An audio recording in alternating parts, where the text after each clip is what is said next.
있습니다. 지난주 말씀 한번 우리가 정리해 볼까요?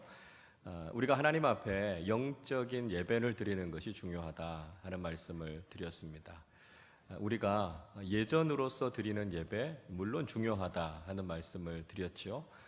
거기에서만 끝나는 것이 아니라 우리의 삶 전체가 하나님 앞에 산 제물로 드려지는 삶의 예배, 영적인 예배를 드리는 것이 중요하다. 그것이 그리스도인의 삶의 윤리에 있어서 가장 중요한 원리가 되는 것이다 하는 말씀을 드렸습니다. 우리의 마음이 새롭게 되어져서 변화를 받고 하나님께서 선하시고 기뻐하시고 온전하게 생각하는 뜻이 무엇인가, 우리가 그것을 분별하고 그 뜻을 따라서 죄악된 세대와 구별된 삶을 살아가는 것, 그것이 우리가 이 시대 속에서 드려야 할 영적 예배다 하는 말씀을 드렸습니다. 특별히 이 그리스도인의 생활 윤리를 이야기하면서 우리가 개개인 혼자서 신앙생활하는 것이 아니라 그리스도의 몸을 이루고 신앙생활을 하는 것이 중요하다 하는 말씀을 드렸습니다. 그래서 교회는 그리스도의 몸이고 그리스도인 한 사람 한 사람은 바로 그 몸을 이루고 있는 각 지체라는 말씀을 드렸습니다. 그래서 서로를 존중하고 격려하고 서로의 다름을 인정하고 이해하는 것이 건강한 몸을 이루어가는 데 있어서 중요하다 하는 말씀 드렸습니다. 그리스도의 몸을 이루는 지체로서 하나님께서 우리 각자에게 주신 은사가 있다는 말씀 드렸습니다. 그래서 하나님께서 우리에게 주신 은사가 무엇인가, 그것을 발견하고 그 은사를 따라 섬길 때 우리가 주님의 몸된 교회를 가장 잘 섬길 수 있다. 그래서 하나님께서 우리 각자에게 주신 은사를 우리가 잘 개발하고 그것을 잘 활용해서 주님의 교회를 세워나가고 주님께서 기뻐하시는 사역을 감당해 나가는 것이 주님께서 기뻐하시는 뜻이라는 말씀을 우리가 지난주에 함께 나누었습니다. 자, 정리가 되시죠? 자, 오늘은 그러면 좀 더 구체적으로 우리 그리스도인들이 이 세상 속에서 선한 삶을 살아야 될 텐데 어떤 삶을 살고 어떤 일들을 실천하면서 살아야 될 것인가를 생각해 보려고 합니다. 특별히 우리가 오늘 두 가지 영역으로 나누어서 좀 생각해 보도록 하겠습니다. 하나는 교회 안에서 우리가 어떻게 선한 삶을 실천하면서 살 것인가 하는 것이고요. 또 하나는 세상 속에서 우리가 어떻게 그리스도인다운 선한 삶을 실천할 것인가 하는 것을 생각해 보도록 하겠습니다. 자, 먼저 우리가 교회 안에서, 공동체 안에서 우리가 어떻게 선한 삶을 실천할 것인가 하는 것인데요. 첫 번째는 거짓 없는 사랑을 믿으라 하는 겁니다. 자, 어떻게 보면 그리스도인의 선한 삶의 가장 중심이 되는 건 이겁니다. 거짓 없는 사랑, 그 사랑을 믿고 신뢰하는 것이 중요하다는 것이죠. 9절 말씀 우리 같이 한번 읽어보겠습니다. 사랑에는 거짓이 없나니 악을 미워하고 선에 속하라. 사랑에는 거짓이 없나니, 그러니까 믿음의 사람들은 거짓 없는 사랑을 믿고 신뢰하는 것이 중요하다 하는 것이죠. 그래서 교회는 사랑의 공동체가 되어야 합니다. 우리의 기반에는 사랑이 있는 거죠. 우리가 그리스도인이 된 것, 또 우리가 이렇게 교회 공동체를 이루게 된 것, 그 기저에는 그리스도 예수 안에서 하나님께서 우리에게 주신 거짓 없는 사랑이 있었기 때문에 우리가 구원받은 그리스도인이 됐고 바로 교회 공동체 안에서 함께 신앙생활을 하고 있는 것이죠. 그래서 우리가 사랑 안에서 믿음의 공동체를 함께 세워나가는 것이 너무나 중요하다는 사실을 잊지 말아야 한다는 것이죠. 그러니까 사랑이 없으면 그리스도인이 아니고요, 사랑이 없으면 교회가 아니다. 우리가 이 생각을 가지고 이 거짓 없는 사랑을 행하고 실천하는 그리스도인들이 되어야 한다는 것이죠. 자, 그런데 문제는 오늘날 교회가 점점 더 이 사랑을 잃어가고 있다는 게 문제입니다.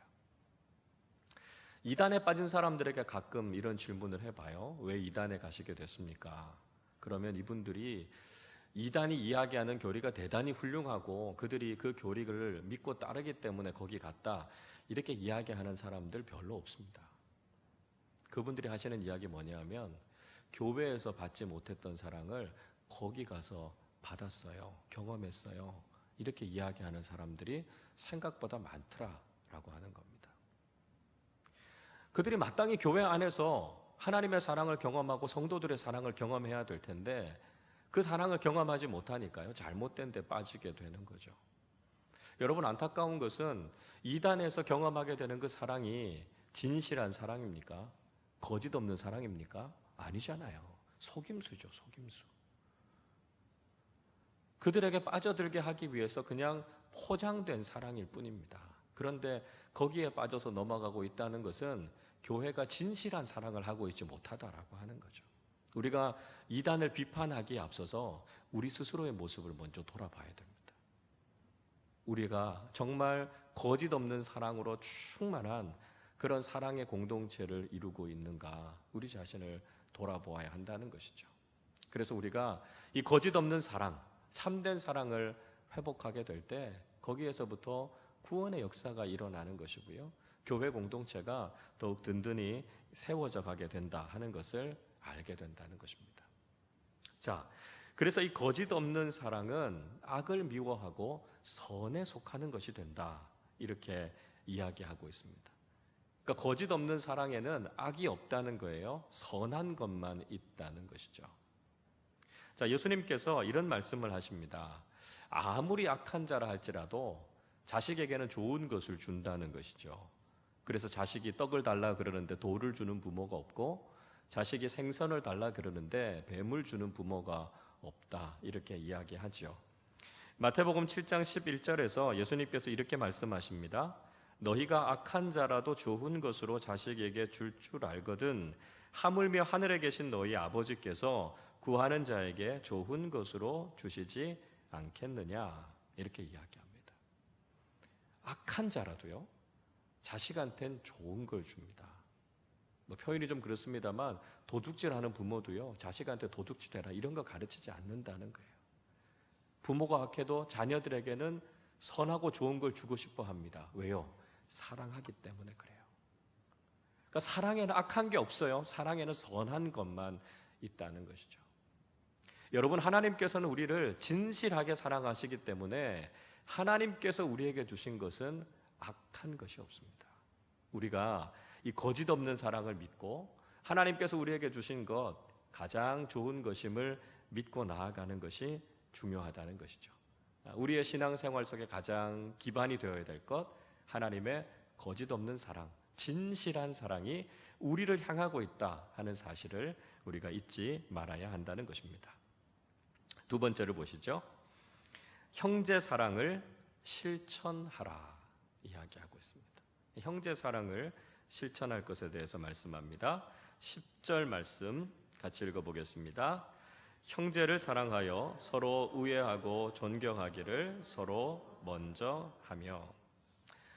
그리스도인의 선한 삶은 가장 먼저 공동체 안에서 형제와 자매를 사랑하고 존중하는 것이다, 이렇게 이야기하고 있습니다. 그러니까 마땅히 공동체 안에 있는 사람들을 우리가 사랑해야 되는데, 때로는 공동체 안에서 마땅히 사랑해야 할 형제와 자매들을 사랑하지 못하고 때로는 시기하거나 다투거나 미움을 드러낼 때가 있다는 거죠. 이게 문제다라고 하는 것입니다. 요한일서 4장 20절에서 사도 요한 이렇게 이야기합니다. 누구든지 하나님을 사랑하노라 하고 그 형제를 미워하면 이는 거짓말하는 자니 보는 바 그 형제를 사랑하지 아니하는 자는 보지 못하는 바 하나님을 사랑할 수 없느니라 말씀합니다. 그러니까 보이는 형제를 사랑하지 않고 하나님을 사랑한다, 이건 거짓말이라는 거예요. 그래서 형제 사랑이라고 하는 것은 하나님 사랑의 척도가 된다는 거죠. 우리가 하나님을 사랑하는 것 어떻게 할 수 있습니까? 우리의 주변에 있는 형제와 자매들을 사랑하는 모습을 보고, 아, 저 사람 하나님 사랑하는구나 알게 된다라고 하는 것이죠. 공동체 안에서 형제와 자매를 사랑하며 실천하는 그 모습이 하나님을 사랑하는 증거가 된다는 것입니다. 보이는 사람들을 사랑하는 것, 그것을 통해서 보이지 않는 하나님을 사랑하는 우리의 사랑을 보일 수 있다라고 하는 것이죠. 그래서 가장 먼저 우리가 실천해야 될 것, 형제와 자매를 사랑하는 삶이 우리에게 중요하다는 것을 말씀하고 있습니다. 자, 세 번째를 보시죠. 성실하고 열정적인 삶을 살라 이렇게 말씀합니다. 자, 그리스도인의 삶에 있어서 특별히 섬기는 삶에 있어서 중요한 것, 성실하고 열정적인 삶이 필요하다는 거죠. 11절 말씀 같이 읽어보겠습니다. 부지런하여 게으르지 말고 열심을 품고 주를 섬기라. 주님을 섬기는 그리스도인의 삶에 있어서의 특징, 부지런하고 게으르지 말 것에 대해서 말씀하고 있습니다. 지난 주일에도 말씀드렸습니다만 하나님께서는 그리스도인들에게 성실을 요구하십니다. 그래서 성실한 삶을 훈련시킨다는 말씀드렸죠. 광야 40년 동안 하나님께서 매일 아침 만나를 거두어 드리고 먹게 하신 것, 이스라엘 백성들에게 성실을 훈련시키신 것이었습니다. 여호수아의 말씀을 읽어보면 여호수아가 아침 일찍 일어나서 하나님의 말씀에 순종했다는 표현이 계속해서 반복되고 있습니다. 하나님께서 여호수아에게 성실을 훈련시키셨다라고 하는 거죠. 신앙생활은 특별하고 일회적인 사건이 아닙니다. 매일매일의 신앙생활이 쌓여져 가는 게 신앙생활이죠. 우리가 주일 성수하고 공예배에 참석하고 꾸준하게 기도하고 매일 말씀을 묵상하는 이 삶이 쌓여져 가는 게 그게 우리 신앙생활이라는 거죠. 그리고 바로 그런 성실한 믿음의 삶을 살아가는 사람들에게 하나님께서 더 크고 풍성한 은혜를 허락해 주실 줄로 믿습니다. 또 하나, 그리스도인들은요, 열정적인 사람이 돼야 한다는 거죠. 여러분, 예수 잘 믿는 사람 치고 냉랭한 사람이 없습니다. 주님을 뜨겁게 믿는 거예요. 왜 그래요? 하나님이 열정적인 하나님이시라서 그래요. 이사야서 말씀에 보면 이렇게 말씀하죠. 내 열심히 이를 이루리라 말씀합니다. 하나님께서 우리를 구원하시는 일, 하나님께서 선한 일들을요, 열정적으로 행하신다는 거예요. 그래서 하나님께서 우리를 구원해 주신 거 아닙니까? 그래서 우리 그리스도인들은 하나님을 닮아서 열정적으로 주님을 섬기는 일을 하는 거예요. 그래서 우리가 그리스도인으로서 공동체를 섬길 때 성실하고 열정적인 그리스도인이 돼서 주님의 교회를 잘 섬기는 일꾼들이 되셔야 한다는 것입니다. 네 번째 보시죠. 고난 속에서도 인내하며 기도하라 말씀합니다. 고난 속에서 인내하고 기도하는 삶을 살 것을 말씀하고 있습니다. 12절 말씀 같이 읽어보겠습니다. 소망 중에 즐거워하며 환난 중에 참으며 기도에 항상 힘쓰며 말씀하죠. 그리스도인의 삶 속에도 분명히 고난이 있습니다. 중요한 것은 고난이 있다 할지라도 그리스도인들이 소망을 잃지 않는다는 게 중요해요. 단테의 신곡에 보면 이 지옥문 앞에 이런 글이 쓰여 있다고 그럽니다. 이곳에 들어오는 모든 사람은 희망을 버려라, 소망을 버려라, 이렇게 쓰여 있다는 거예요. 자, 무슨 얘기일까요? 우리가 삶에서 아무리 많은 것을 가지고 있고 아무리 좋은 집에 산다 할지라도 우리의 삶에 소망이 없으면 그곳이 지옥이라는 거예요. 우리가 초가 삼간 같은 집에 살지만 주님과 함께 살아가고 늘 주님 주시는 기쁨과 소망이 있으면 거기가 하나님 나라라는 거예요. 여러분, 그리스도인은 소망 가운데 살아야 합니다.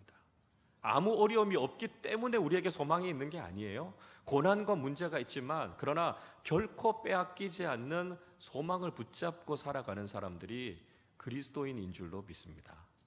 자, 왜 그리스도인들이 소망을 잃지 않고 살아갈 수 있습니까? 여러분, 인간에게 가장 절망적인 게 뭘까요? 어떤 상황이 되면 인간이 가장 절망할까요? 죽음 아니겠습니까? 그렇죠? 죽음. 죽음이라고 하는 건 인간에게 있어서 가장 절망적인 사건입니다. 그런데 그리스도인에게 있어서는 그 죽음조차도 영원한 생명의 시작이 됩니다. 가장 놀라운 소망의 첫 출발이죠. 죽음도 우리를 절망할 수 없게 한다면 여러분, 그리스도인이 절망할 이유가 무엇이 있겠습니까? 그러니까 우리에게 늘 소망이 있는 거예요. 고난이 있지만 소망 가운데서 즐거워할 수 있는 것, 이것이 그리스도인의 삶의 특징이라는 것입니다. 동시에 우리는 고난을 통해서 인내를 배우게 되죠. 고난은 우리의 삶을 연단합니다. 그래서 고난을 통해서 우리가 인내하는 걸 배우게 됩니다. 고난이 없이도 우리가 인내를 배울 수 있으면 참 좋겠는데요. 고난이 없으면 우리가 인내를 배우기 참 어렵습니다. 삶이 평안하고 아무 문제가 없으면 우리의 믿음이 단단해지기보다는 우리의 믿음이 그냥 연약해지고 안일해질 수밖에 없어요. 근데 그런 고난이 있으면 우리가 믿음으로 더 강인해지는 걸 경험하게 되는 거죠. 용광로 속에서 금속이 재련되는 것처럼 우리는 고난이라고 하는 풀무불 속에서 비로소 우리의 믿음이 아주 강하게 연단되는 것을 경험하게 됩니다. 그래서 고난도 우리에게 유익이 된다라고 하는 것은 고난 때문에 우리가 인내를 배우게 되고요. 고난 때문에 우리가 결코 흔들리지 않는 단단한 믿음 위에 우리가 서게 되기 때문에 그렇습니다.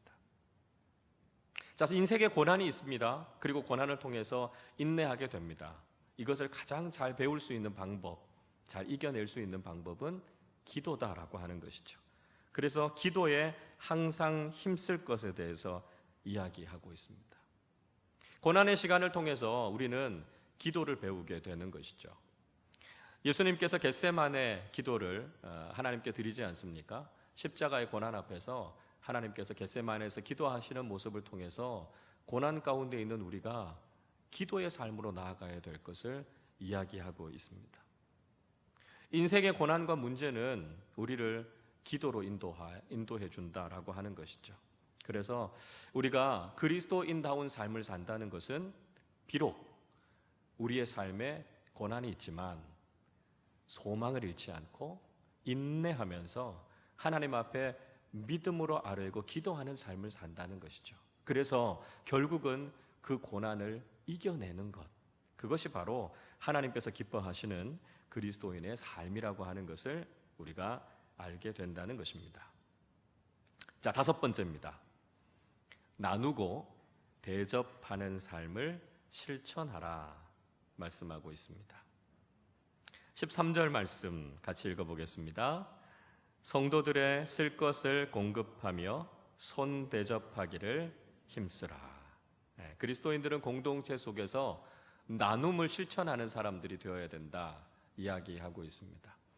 구약 성경의 말씀을 읽어보면 그 시대의 대표적인 약자로 세 부류를 이야기합니다. 나그네, 고아, 과부들. 그래서 이들을 돌보아주고 이들을 먹일 것에 대해서 성경이 이야기하고 있죠. 사도행전 2장과 4장 말씀에서 초대교회 공동체가 자기 자신이 가지고 있는 것들을 다 나누어서 서로를 돌아보고 유무상통하는 삶을 살지 않았습니까? 그러니까 나누고 베풀고 주는 삶, 그건 우리가 그리스도의 공동체 속에서 반드시 실천하는 삶이 되어야 한다는 것입니다. 사도행전 20장 35절에는 이런 말씀 나와요. 범사에 여러분에게 모본을 보여준 바와 같이 수고하여 약한 사람들을 돕고 또 주 예수께서 친히 말씀하신 바 주는 것이 받는 것보다 복이 있다 하심을 기억하여야 할지니라. 사도행전을 기록하고 있는 누가가요 20장 35절 말씀을 통해서 복음서에 나오지 않는 예수님의 말씀을 인용하고 있습니다. 그 말씀이 뭐냐 하면 주는 것이 받는 것보다 복이 있다라고 하는 예수님이 친히 말씀하신 걸 인용하고 있습니다.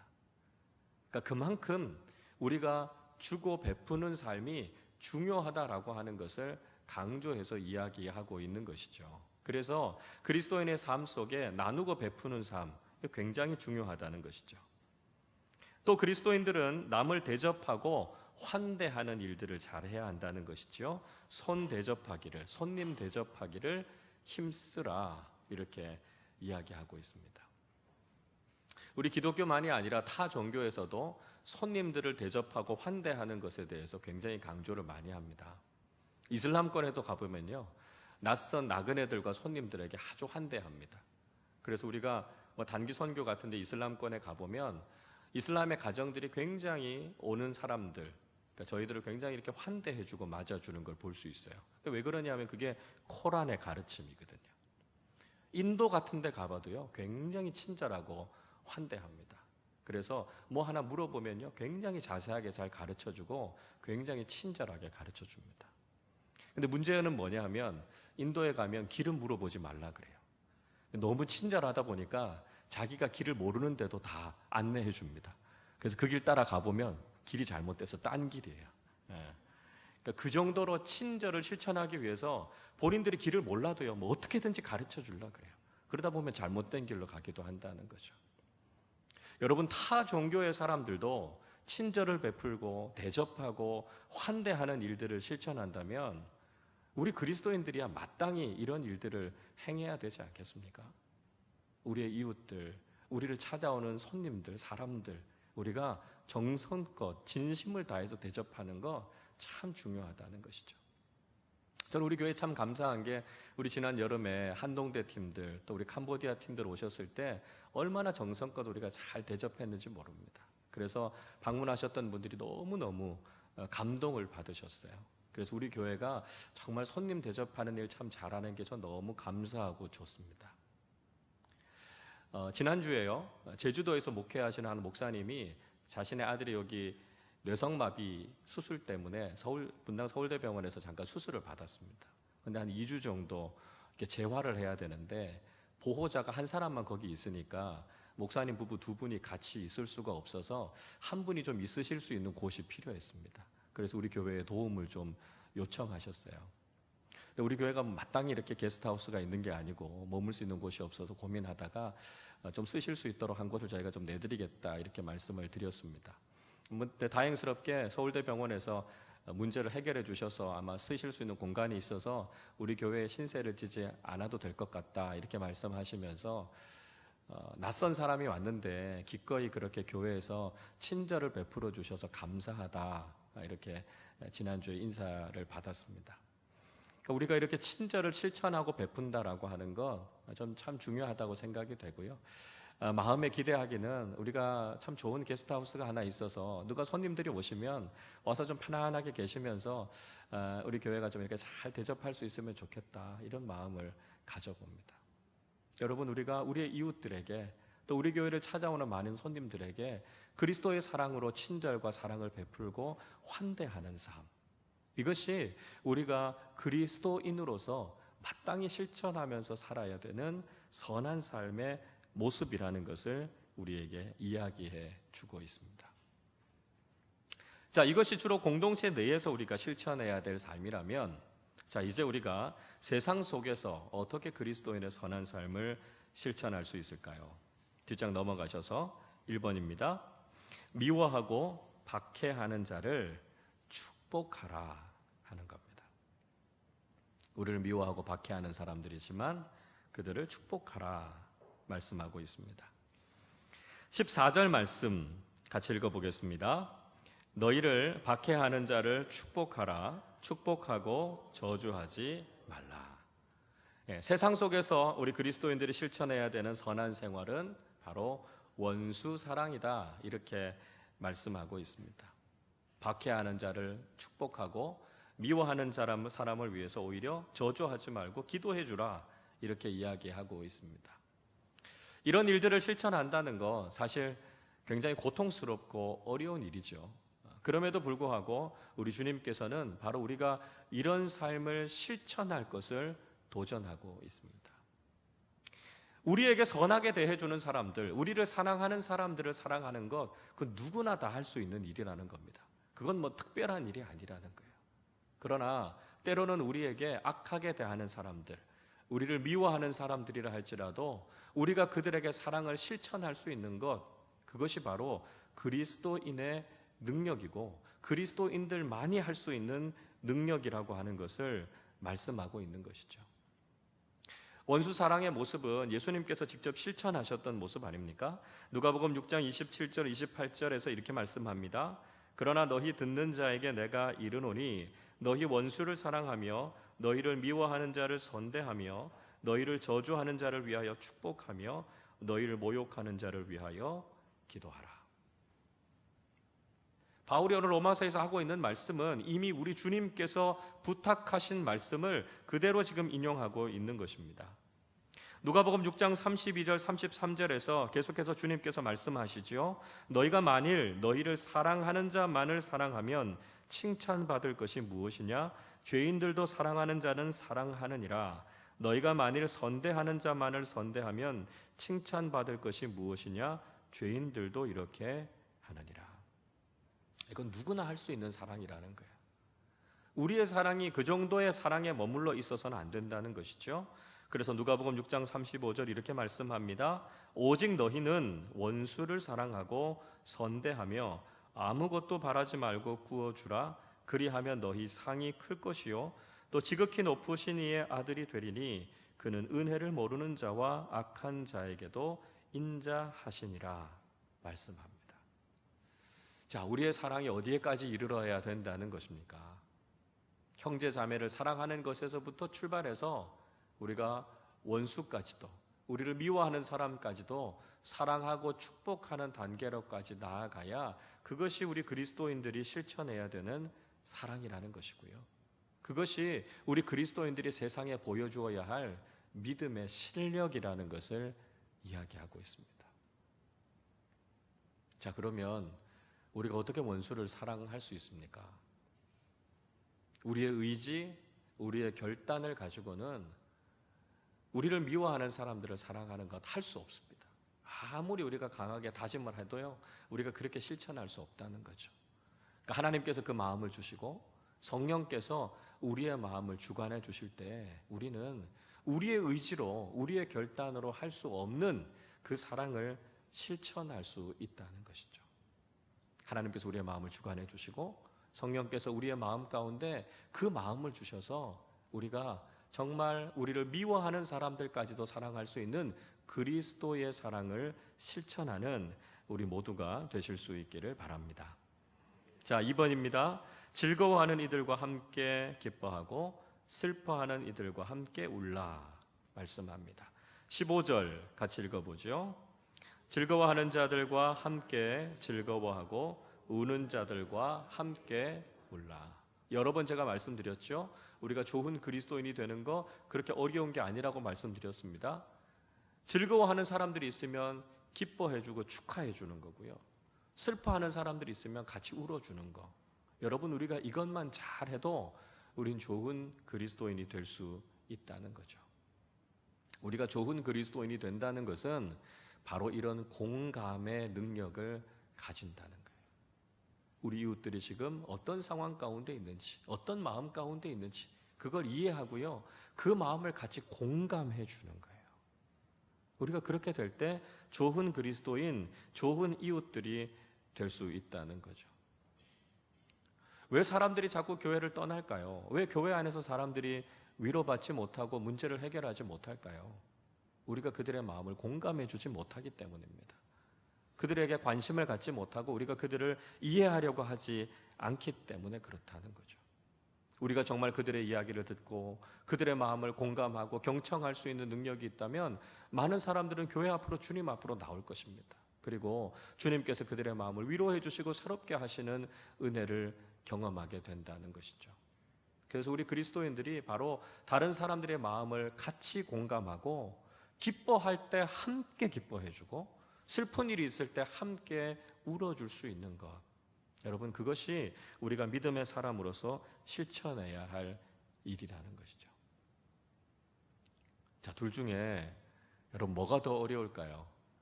즐거워하는 사람들과 같이 기뻐해 주는 게 어렵습니까? 아니면 슬퍼하는 사람들과 같이 우는 게 어렵습니까? 뒤에 게 오히려 좀 쉬운 것 같아요. 그죠? 슬퍼하는 사람들과 같이 울어주는 거, 그건 우리가 사실은 많이 잘 하게 되는데, 어떤 경우는 이 기뻐하는 사람들과 함께 즐거워해 주는 거, 이거 참 쉽지 않습니다. 왜냐하면 내 삶이 어려운데, 내 삶은 힘든데 어떤 사람에게 좋은 일이 있는 걸 보면 우리가 진심으로 축하하고 축복해 주기보다는 부러운 마음도 생기고 좀 시샘이 생기기도 하는 것 같습니다. 쉽지 않지만, 그러나 정말 좋은 일이 있으면 우리가 진심으로 축하해주고 축복해주고요, 슬픔 가운데 있는 사람이 있으면 우리가 함께 위로해주고 울어주는 것. 여러분, 그것이 그리스도인으로서 해야 될 삶의 모습이다라고 하는 거죠. 자, 한번 해볼까요? 우리 옆에 분들 한번 보시고 이렇게 한번 이야기해 보시죠. 웃으시면서 당신의 기쁨이 곧 나의 기쁨입니다. 한번 해보시죠. 당신의 기쁨이 곧 나의 기쁨입니다. 진심을 담아서 이야기하셔야 됩니다. 한 번 더 바라보시면서 당신이 슬프니까 저도 너무 슬퍼요. 아니, 듣고 하세요. 듣고 그냥 하시지 말고 당신이 슬프니까 저도 너무 슬퍼요. 한번 해보세요. 당신이 슬프니까 저도 너무 슬퍼요. 여러분, 우리가 누구를 만나도 이 마음 가지고 살아가시기를 바랍니다.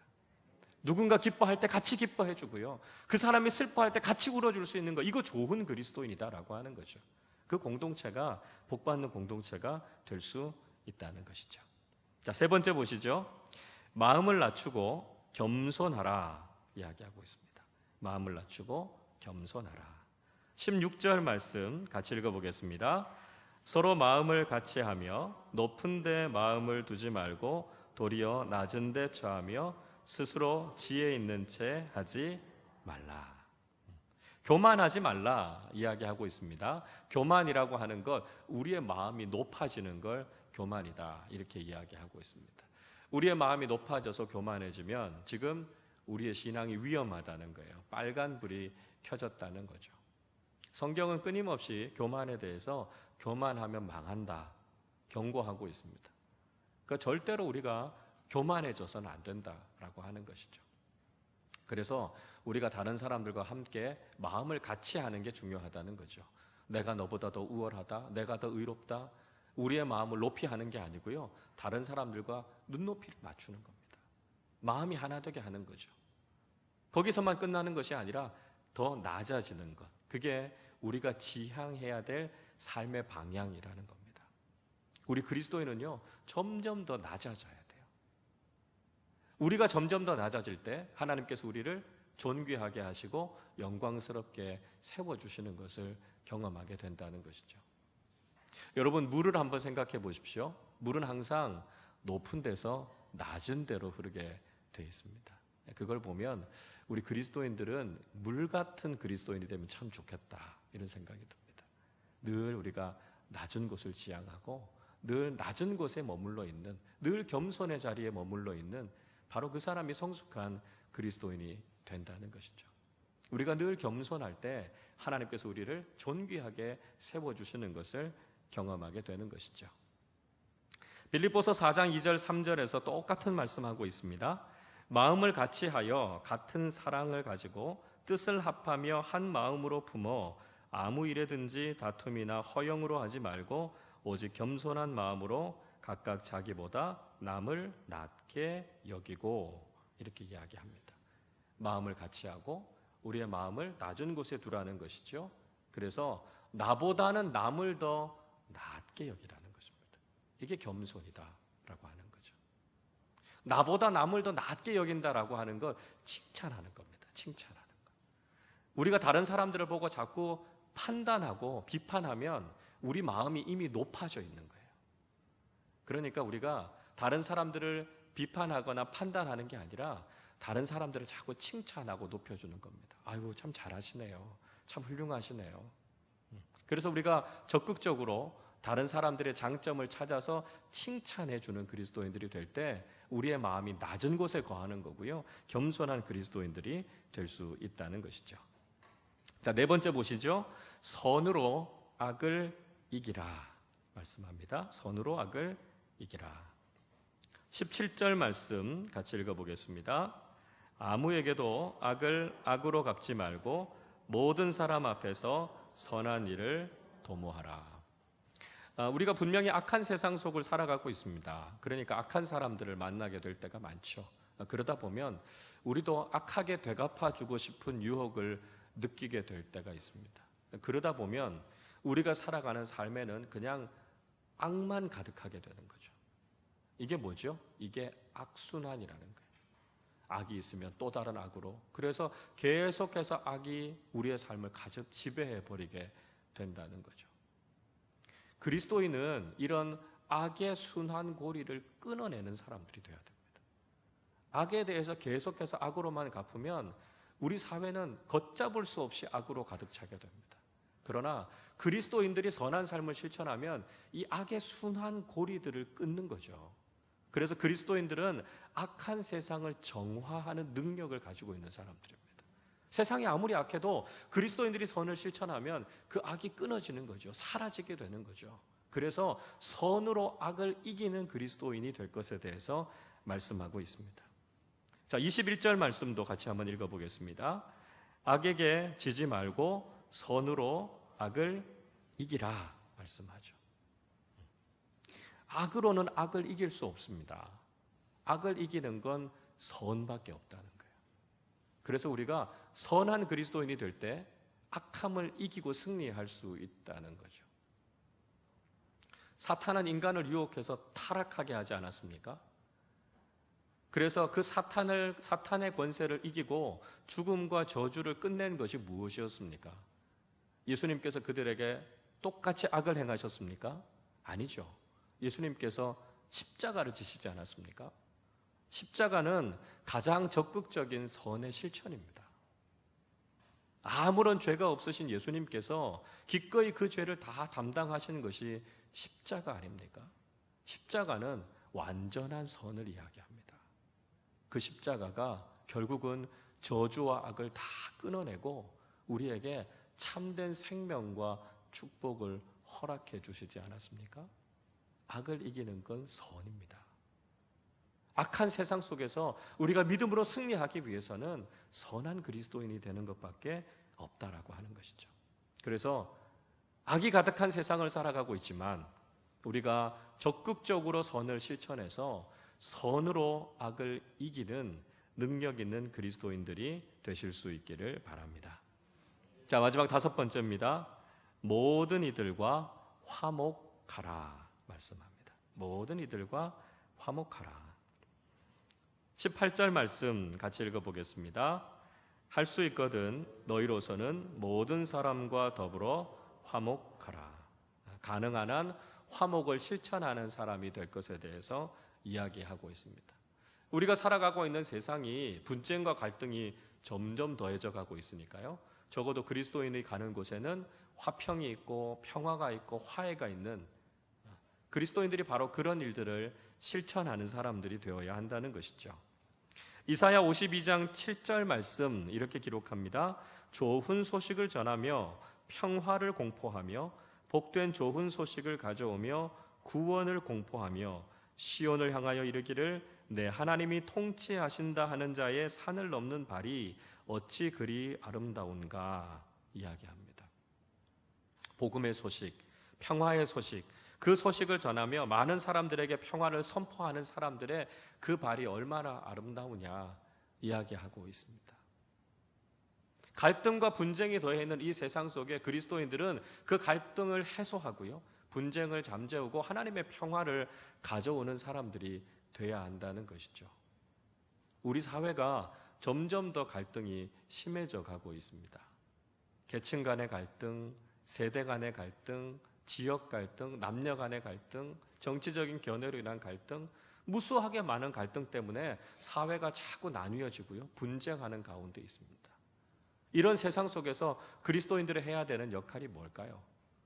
이런 갈등을 해소하고 그리스도 안에서 사랑으로 하나 되게 하는 것. 그래서 하나님의 평화를 이 땅에 가져오는 사람들이 돼야 한다는 것입니다. 그리스도인들이 분쟁과 분란을 일으키는 사람들이 되면 안 된다라고 하는 것이죠. 여러 가지 정치적인 이슈들 때문에 또 국제적인 관계들 때문에 사실은 지금 굉장히 지금 분쟁이 심해져 가고 갈등이 깊어져 가는 가운데 있습니다.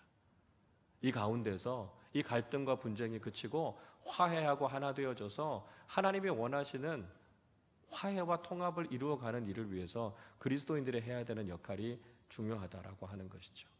교회 공동체 안에서도 마찬가지입니다. 어떤 정치적인 성향, 또 이념 이런 것들을 가지고 교회 안에서 분쟁과 갈등을 일으키면 안 된다는 거죠. 우리가 이런 이야기를 해서도 안 되고요, 이런 이야기 하시는 분들에게도 우리가 잘 권유하는 게 필요합니다. 우리가 복음 안에 하나 되는 것, 성령 안에 하나 되는 것, 그래서 나뉘어지고 갈라져 있는 이 사회가 하나님의 뜻 안에서 하나 되고 하나님이 원하시는 길로 걸어갈 수 있도록 이끌어가는 역할을 우리 그리스도인들이 해야 된다는 거죠. 그래서 우리 그리스도인들이 문제와 갈등을 일으키는 트러블 메이커가 아니라 하나님의 평화를 이 땅에 가져오는 피스메이커의 역할을 할 수 있는 사람들이 바로 우리 그리스도인들이 되어야 하고요. 바로 우리 교회가 되어야 한다는 것이죠. 그래서 나라와 민족과 세상을 치유하고 하나 되게 하고 그를 통해서 하나님께서 기뻐하시는 길로 나아가게 하는 영적인 리더십을 발휘하는 것이 바로 그리스도인과 교회의 역할이 되어야 할 줄로 믿습니다. 우리 그리스도인들이 공동체 안에서 세상 속에서 하나님께서 원하시고 뜻하시는 이 선한 삶, 또 선한 행위를 실천하는 삶을 통해서 믿음으로 하나님을 기쁘시게 하는 우리 모두가 되실 수 있기를 주님의 이름으로 축원합니다.